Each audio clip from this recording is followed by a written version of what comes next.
Hello, everyone. Today we have a very exciting podcast interview. It's with a guest we all know very well. Professor Veronique is no stranger to any of the QF students and alumni. So thank you, Professor Veronique, for coming to our podcast today. Thank you. Thank you so much. And apart from me, who is the usual suspect, we also have Tornado, who is an ex-co-member of the QFAA Alumni Society. So today our podcast will be divided into the first part will be me asking Veronique about the QF program, and then Tornado will handle the second part about the alumni and some personal fun facts on Veronique. Shall we start? Yes. Okay, so first question. I think everyone wanted to know, how did you actually get involved with the QF program from the beginning? Well, it was all Kalok. Kalok Chan was the head of the Department of Finance. He's the one who hired me to teach at HKUST, and Angela Ung. So Kalok and Angela were the creators of the program. They saw a need for a dedicated program on quantitative finance. And Kalok asked me one day, I want you to teach a course for this new program. And I said, okay. And he said, here's the brief. I want you to get the students to fall in love with finance. And I was, well, okay, how am I going to do that? And he basically told me, you do whatever you want, as long as you don't teach any theories, those will come later, and you get them interested in finance. And it was such a wonderful, unexpected brief.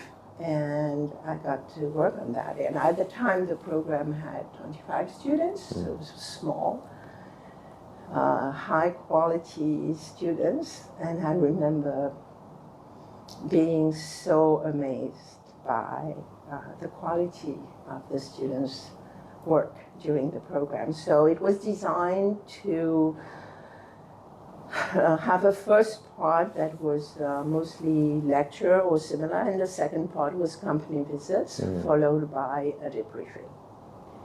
And then I never looked back. Never look back. Which year was this? Oh, Do you boy. remember? It was basically the second year of the program, so it would have been 2005 or 2006. So actually, it was not the first. No, year. I taught the second cohort. I see. The second cohort. I see. Until a few years ago. I see. Okay, so over so many years, which almost 20 years from the first year, how has the program evolved over time? Well, we've been through interesting times. Sure. First, the program was expanded, so to the current 40 students quota. And then, as with every program, the curriculum changes, right? So the course I used to teach, Introduction to Finance, no longer exists. There are other courses. We used to have a project in the final year, but now it's become something different. And I have to say, I'm no longer directly involved with the program, so I haven't followed all of the developments. What remain unchanged? So these are the changes. Well, I think when we talked about the program, I think one of the key pivots we had was, which I discussed at the time when I was still involved with the program with Ekkachai, was that the curriculum became 1/3 math, 1/3 computer science, and 1/3 quantitative finance. Oh, okay. So that was not the case at the very beginning. Yes. And also, the program now allows for double majors. And because the curriculum conceptually is 1/3 math, 1/3 computer science, 1/3 quantitative finance, a lot of our students pick a double major in computer science, Right. which makes sense because when you pick a double major, you want to have as much overlap as possible so that you don't end up overloading too much. Yes. So we've had a lot of students, since this has become possible, doing double major in computer science. We've had double major in math. We even have triple major in math and computer science. Must be some crazy student. How they manage that, I don't know. No idea.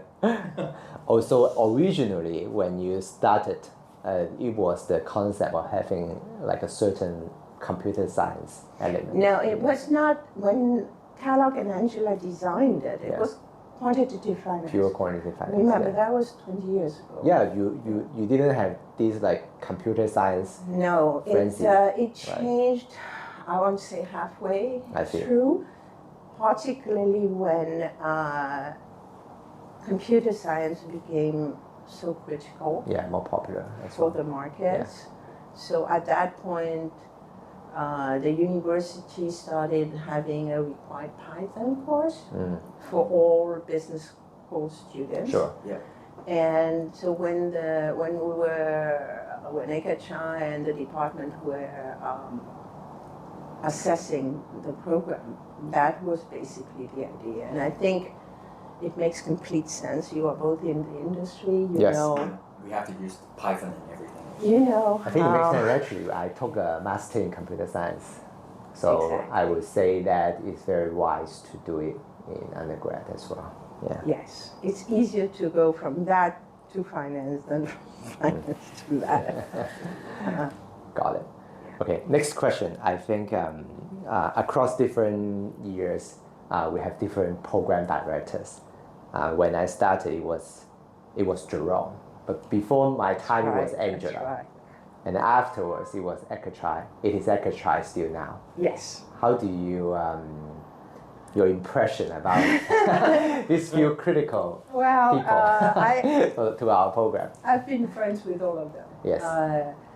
I probably have worked most with Ekkachai because of, well, he's been the longest. Almost 10 years, right? Yeah. Yeah. 2015. Yeah. I mean, really, for the course that I was teaching at the time, it was Kellogg and Angela. I see. Jerome didn't really have that much input, kind of rolled with it.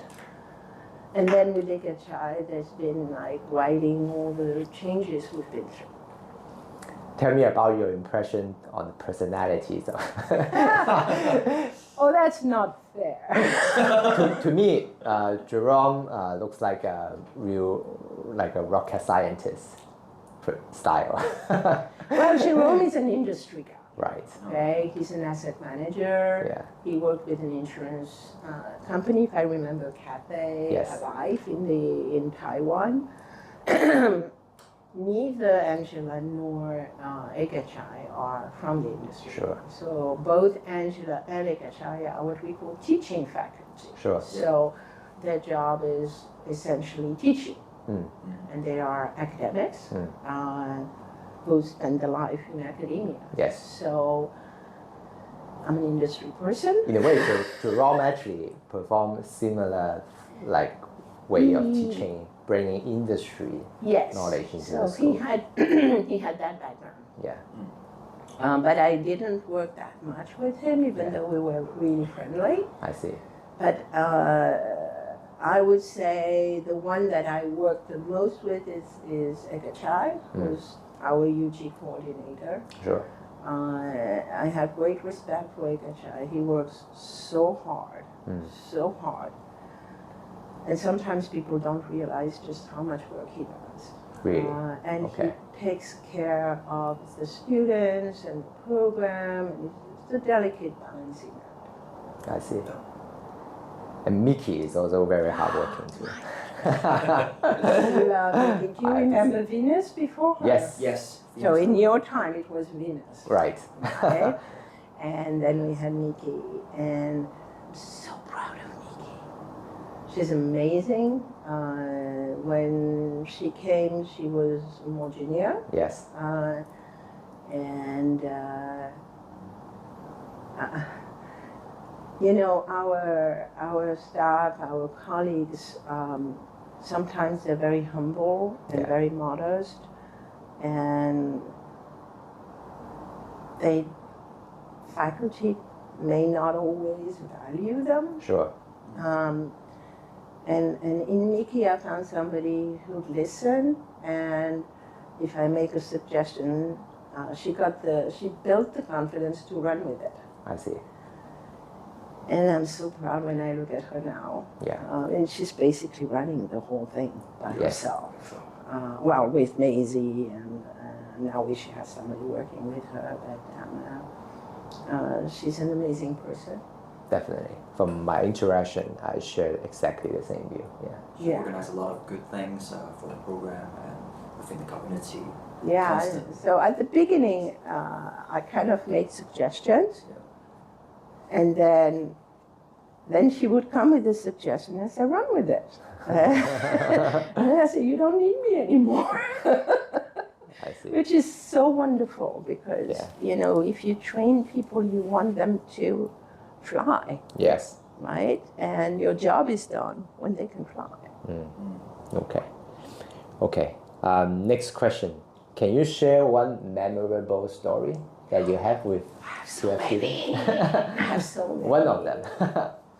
Oh, little tidbits. Yeah. Okay, so I was, I don't know, first or second cohort, but probably the first cohort, and I had the students come to me after class saying, Professor, you ask so many questions. Nobody asked us questions before. And I'm like, what do you mean? But normally we're being lectured at. Yeah. And you're asking all these questions. And it was such an eye-opener for me, because, you know, local education is different from the way Sure. we teach in France. And so that was really one funny thing. And then the other thing I remember is one of the students, and it might have been the second or third course, saying, you are our finance mommy. And now I'm the finance grandma. Yeah. I remember, I remember when we we had an event here with alumni. Yeah. And one of the alumni brought her child. Sure. And I was, now I'm a finance grandma. You have many grandchildren. I have children and grandchildren. Yes. So it was very emotional. I want to share another one is the way I developed the course that I used to teach, Intro to Finance, was that I wanted students to teach themselves. Sure. So each group of students had to pick a topic, they picked the topic themselves, and then present it. Just teach it to the class. Yes. And I remember this group did a lecture on foreign exchange. And I sat there and I was, literally my jaw was dropping. I was so impressed. It was so good. And after the class, I said to them, how long did you spend on this? And they said, oh, Professor, hours. And I'm like, wow, that was the best thing ever. The best foreign exchange class I've ever listened to. That was just amazing. So shows that, you know, when you trust the students and empower them, they can do amazing things. Yeah. Really. Nice. Okay. Great. Thank you for the sharing. My other two questions. So currently, actually, you have many different roles in HKU UST. I think many alumni, they actually don't recognize. Can you maybe help us to have a brief update on what your current responsibility in UST? Okay, so I have several. So Yeah. the two main ones, I am an adjunct associate professor of finance. So I belong to the Department of Finance and I teach finance courses. Yes. And then my other big responsibility, I'm the co-director of the Bachelor in Sustainable and Green Finance. So this is a 3-year-old program. Our first intake will graduate next year. And it's interdisciplinary between the business school and the Academy of Interdisciplinary Studies. Oh, okay. So it's a finance degree with the same required courses as BBA Finance with environment and sustainability. I see. So it's basically a program that gives students the option. They can work in traditional finance, they can work in sustainability, or they can work at the intersection. So I'm one of the two directors. I represent the business school. My co-director, Arthur Lau, represents the Academy of Interdisciplinary Studies, specifically the Division of Environment. I see. So as academic director, I have to make decisions with my co-director on the structure of the program and a lot of things. So I'm very fortunate because I have a program manager called Miles, who happens to be QF alumni. Nope. He is Miki's husband. Oh, really? Oh, okay. That's right. And Miles. Both are very capable. Oh, yeah, they're amazing. Both of them are amazing. So I rely on Miles a lot. So I didn't realize, and that's why I said, I admire Ekkachai because he works so hard, and I realized just how much work he does when I became academic director of this program. I see. Because there's just so much paperwork. You have no idea the bureaucracy we have to deal with. I think it's already better than HKU. Oh, I don't want to know. Let's look from the bright I don't want to know. So, so when you think about it, we have to deal with admission interviews, major selection exercise, information sessions, outreach to schools, outreach to the industry, career talks, guest talks. There's a lot of stuff to organize. And so that keeps me busy. Besides those two primary responsibilities, I'm also the associate director of the World Bachelor in Business program. Yes. So for those of you who don't know, it's a self-financed undergrad degree, the only one in the world, which is a partnership with University of Southern California and Bocconi in Milan. So students spend the first year in the US, second year at HKUST, third year in Italy, final year they decide where they go back, and they graduate with 3 full degrees. So I'm involved with that. The academic director is Steve Nason, the program assistant director is Carmen Wong, and it's a fantastic, very interesting program, very different from QFAA. Yeah. Very, very different. And then the last program I'm involved with is the Master in Global Finance, which is a dual degree program, executive level with NYU Stern. And I am in charge of the Integrative Project, which is a year-long project that students develop on a research question. So interestingly, tidbit, WBB, QFIN, and MSGF, all 3 were grandchildren of Kalok and Angela. Oh, wow. Just to tell you how visionary these people are. Yeah, plant the seed for For decades later. 10, 20 years ahead. All 3 programs. I see. Yeah, I'll make sure Angela watch this video. I mean, these two, Kellogg and Angela, they had amazing ideas. Yes, Very definitely. visionary. Yeah, but I think still very thankful that you come to our activities all the time. As Well, you're still my babies and grandbabies, right? I have a special fondness for QFAA because I was involved for so many years. Yeah. I may not be formally involved now, but I played a part. Yes. And so I feel connected. Yeah. So I hope we continue to see you in all our future activities. When I can. Yeah. When you guys ask me, and when I can, I do. I keep bugging you. Until you say no, it's fine. Unless again. I will always put you first. Okay, yeah, I will handle the second this part is to Tornado from class of 2021. So I will handle the next part of an interview with Professor Veronique. So this part I will mainly talk about because there are so many people who graduated from the QFAA program. It's been like almost 20 years for now for the QF program since it started until right now today. So there are lots of alumni here, and there's a small number of current students. So this part will mainly focus on what are some of your advice to the alumni and also to the current students.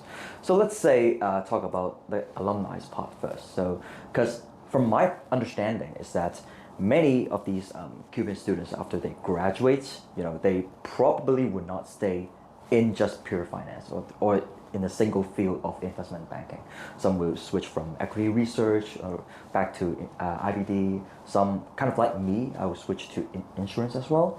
So, and some of them even build their own companies or they take further studies. So for these kind of students who switch away from finance, what kind of advice do you have for them? Well, I think everybody's different. Everybody has his own path. And I went from banking to academia. Yeah. So, one thing I've learned is careers, by and large, are not linear. Not linear. No. It's very, very rare that people start fresh from graduation and follow the same path all the way to retirement. It used to be the case, but it has changed for many reasons, and everybody has their own personality, their own likes and dislikes, and life throws things at you. Yeah. Right? So suddenly you meet somebody who say, hey, how about teaching a course in the MBA program? And you think, oh, I haven't done this before. So then you have a choice, right? So you can stay in your path, or you can decide, Just switch it I'll out. switch, Okay. And maybe this is something you didn't realize you were interested in, but there was a seed somewhere, and suddenly you have the opportunity. Like Chiho, he studied with Merrill Lynch, right? Yeah. Right? He's no longer with Merrill Lynch, right?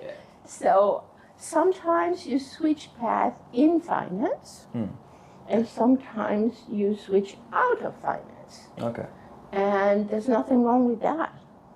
The good thing about finance, and especially our programs, is that we give you strong foundations.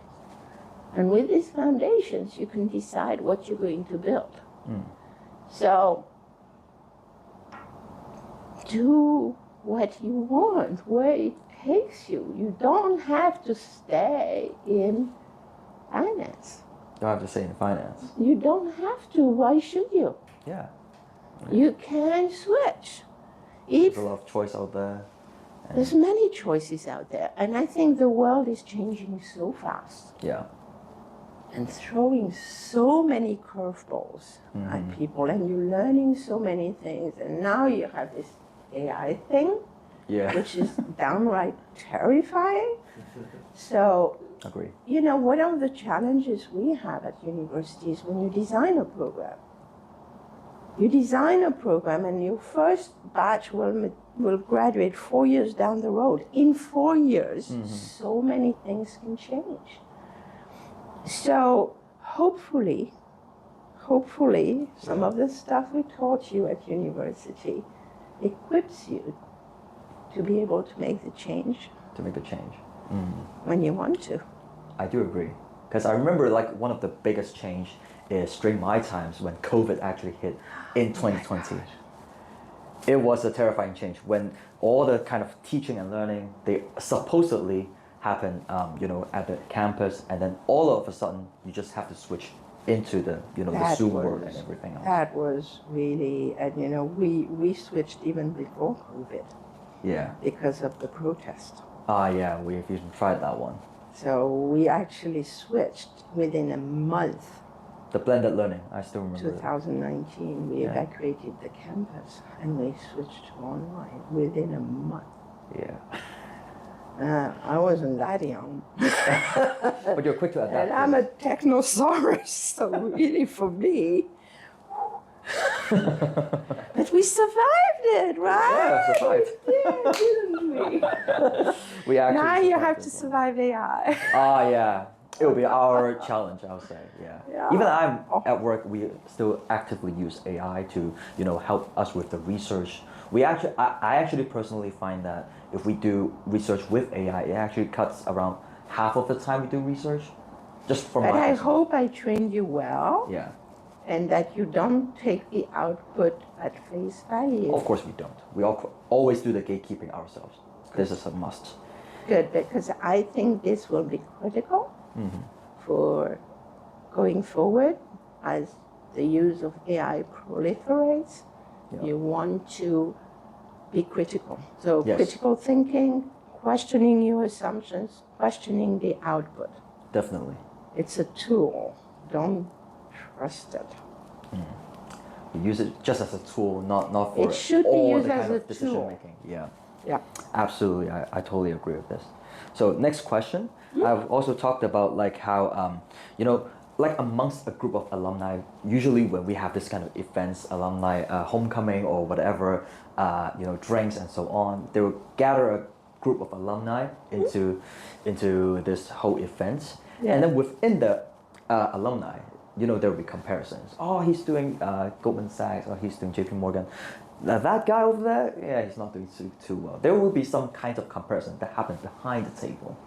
So, and we also understand that there are people who are probably currently struggling under the different curveballs that you just mentioned. So, is there anything that you want to say to those people who are alumni, or actually, that are currently struggling in their, say, careers or in their life, or anything? Any advice for them? Okay. Everybody struggles. They don't necessarily show it.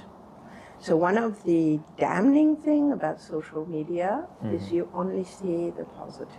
Yes. When you dig a little bit behind the surface, everybody has problems. Yeah. Everybody. So the comparison thing is self-defeating, because there will always be somebody who is better looking, richer, smarter, fitter. I don't know. Any dimension you want to take, there will always be somebody who's better than you. You just have to look at Elon Musk and Mark Zuckerberg. Yeah. They're fighting each other. I mean, this is the two richest people in the world. And they are so immature and so obviously not self-confident. So they need validation. So the best advice I can give you is try not to compare yourself, or always think that there are always people ahead of you and there are always people behind you. So look at, you are so lucky. Yeah. You went to HKUST, you had me. For sure. And I'm still there for you guys. And so many people don't have that. You were not born to a dirt poor family in Yemen, Yeah. right? Think about that. Think about what you want your 60-year-old self to tell you. 60-year-old self to tell me. Yeah, project yourself in the future. What do you want your 60-year-old self to tell you? What do you want to see on your tombstone? Is it really how many billion-dollar deals you've done? So, what doesn't kill you makes you stronger. And everybody struggles. It can be at home. It can be at work. Yep. And we, the key thing is to keep moving forward. Don't compare yourself with others. Try to improve yourself or do things that are good for you. Try to improve, do the things good for us. Yep. Try to reflect on the things. And the other thing is you cannot change the past. So there's no point in ruminating about it. True. Those are sunk costs. I would say enjoy the present. So I'm having a wonderful time with my two alumni. Thank you. So I'm savoring the moment, and that you asked me to come Yes. is such a wonderful thing.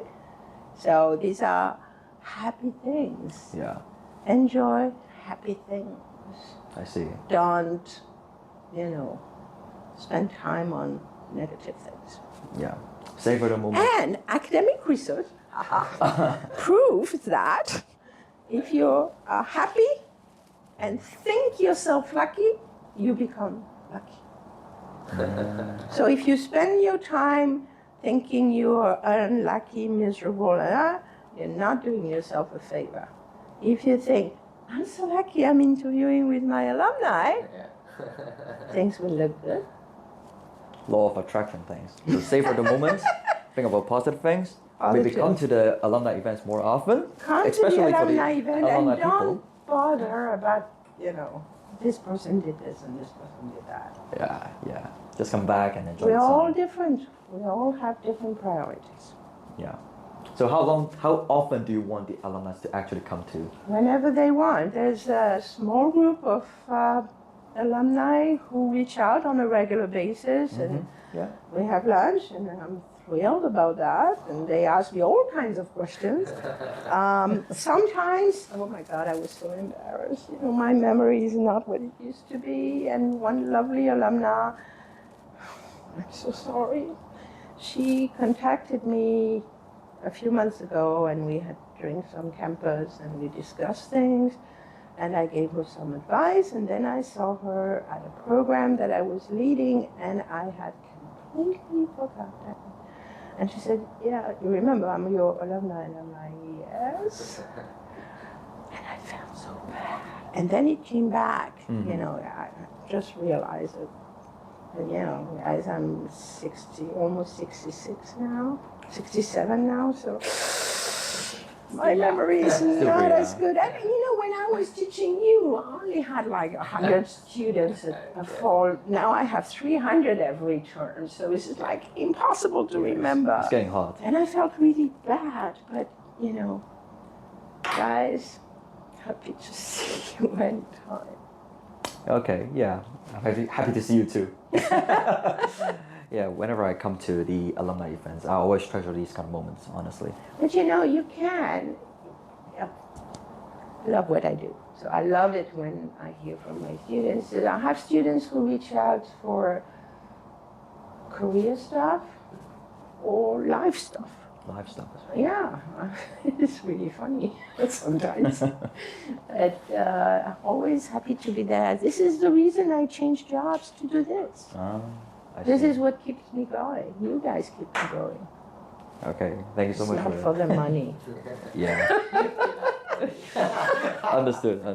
Not enough. Not enough. Money's never enough. Money's never enough. Yeah. Anyway, so let's move on to the next part. We've talked about the alumni, so maybe you can have some advice to the current student as well, because over here we have like 4 years of studying at the university. Do you yourself has a kind of recommended timeline for what year 1 students should do, what year 2 students should do, what they have to achieve before they graduate? Those kind of things. That's. I don't think there is a specific pathway or achievement. I think each student is very different. So when first started getting involved with QFIN.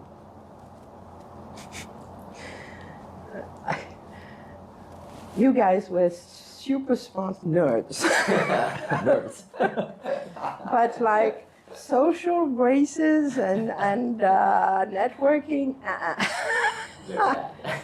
So you guys are, well, you're different, but you changed, right? So you changed.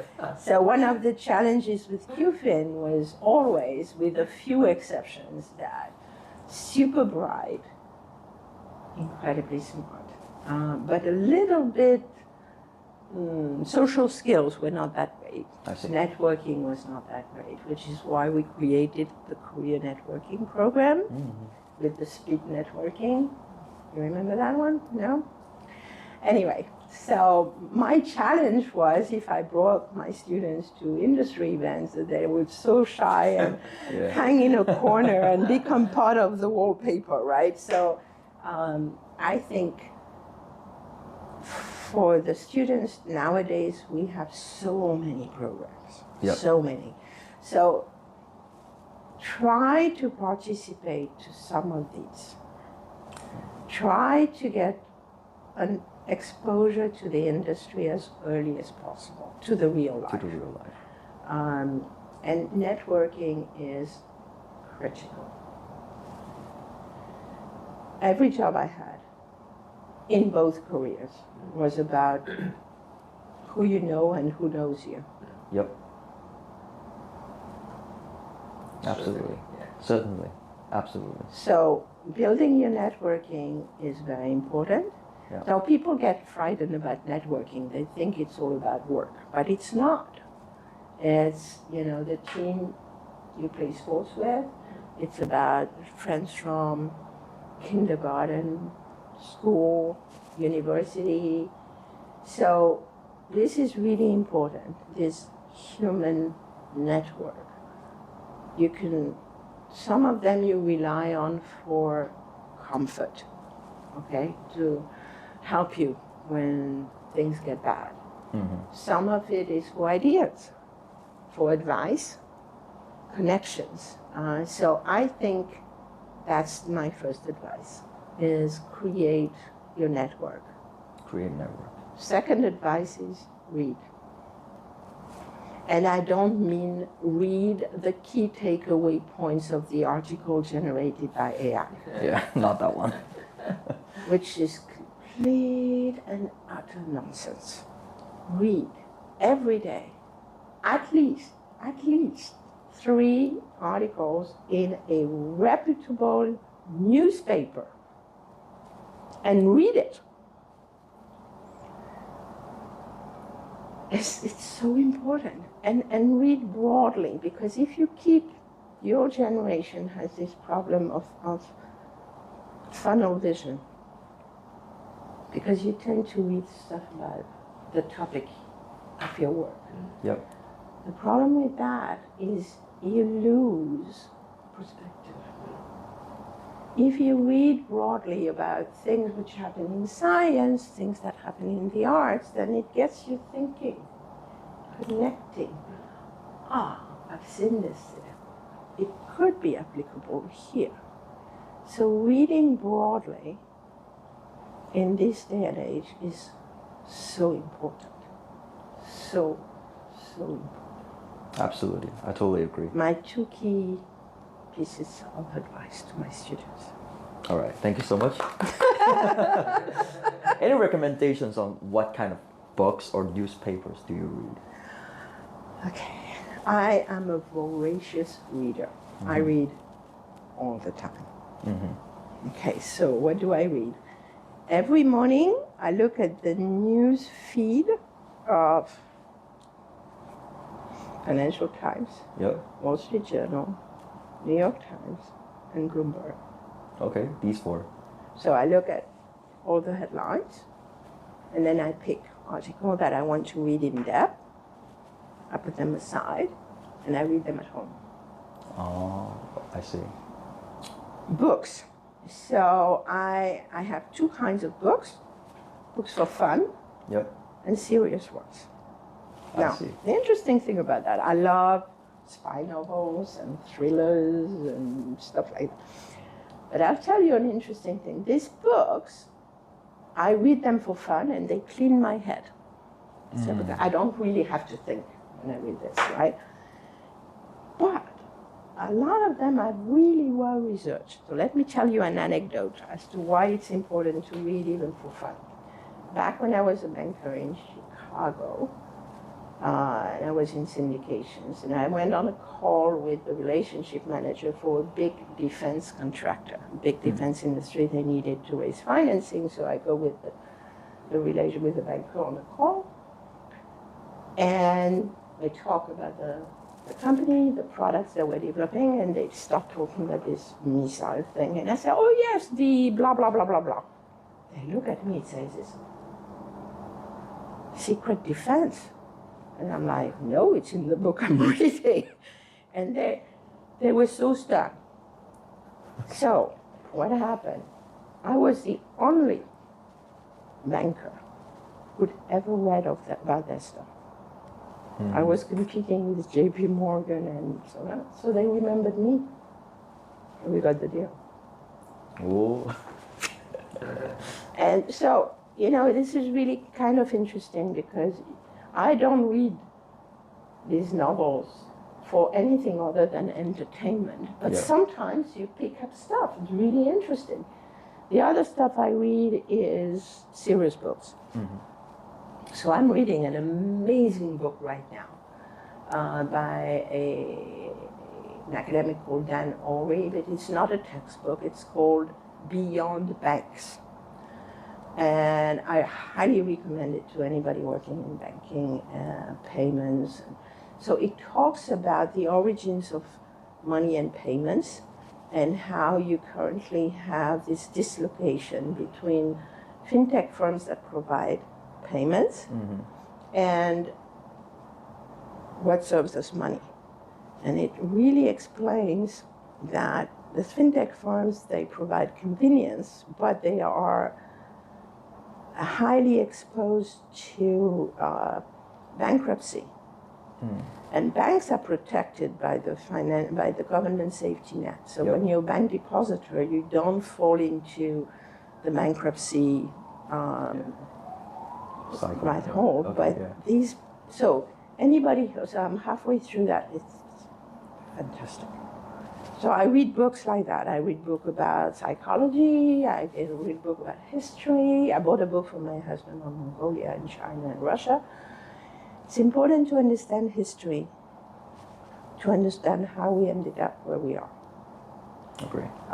So I read tons of things, and then I pick up something, and then I'll send it to somebody else because I know that they're interested in it. I'm not an AI person, but I have colleagues who are in AI, so I send them all the articles I see about AI. Sometimes they...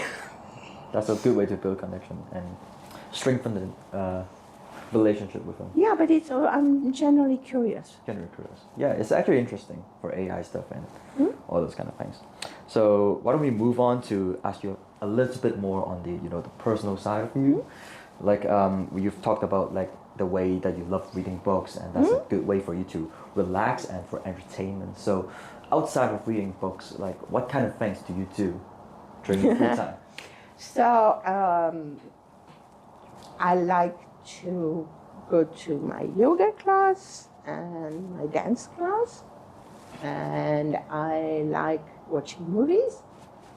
I love action movies. Action movies. Yeah. Mission Impossible. All of those. All of them. I am not so. I'm fed up with Marvel. Okay. Yeah. At the beginning, I liked them, but Yeah. but I love movies, and I love walking. You love working. When it's not too hot, but I love walking and nature.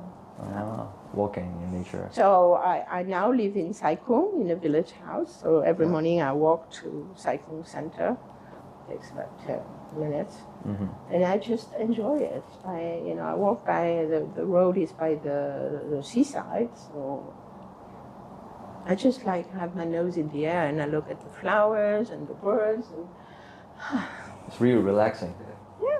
Yeah. Good relaxation. Recharges you. Nature has a way to recharge you, even just crossing the campus. We have one of the 10 most beautiful campuses in the world. Yeah, I do agree. The beach over there is pretty Yeah, amazing. It's a very beautiful campus. Very, very beautiful. That's the reason I chose UST, not HKU. Here you go. Really? Yeah. Here you go. It's a beautiful campus. Yeah, I do agree. So do you do that like the walking part with your family, or you just do it by yourself? No. This is the bane of my life. My family doesn't like walking. Oh, Yeah. unfortunate. So what do you do with your family usually? Well, both my kids are grown. I don't know if you remember, but I used to bring my kids to Sports day. sports day. Yeah. Now they're all grown and they're all gone. Okay. And my husband's still at home. So with my husband, we love watching movies together, and we talk about current events. And Yeah. the only reason I think our marriage lasted this long is we share a wicked sense of humor. A wicked sense of humor. Yeah. Very cynical. I see. Yeah. Interesting. Okay, so we can wrap it up a little bit. So for the last question, actually right now you've just mentioned your age. Do you have any plans for retirement? That's a great question. So yeah, I'll be 67 in September. I reached retirement age, the official retirement age of the university last year. Yep. And so I went from full-time teaching faculty back to adjunct. Oh, okay. Supposedly part-time, but I'm actually working more than I used to. This is So-called kind of part-time. weird. Yeah. But I thought about it.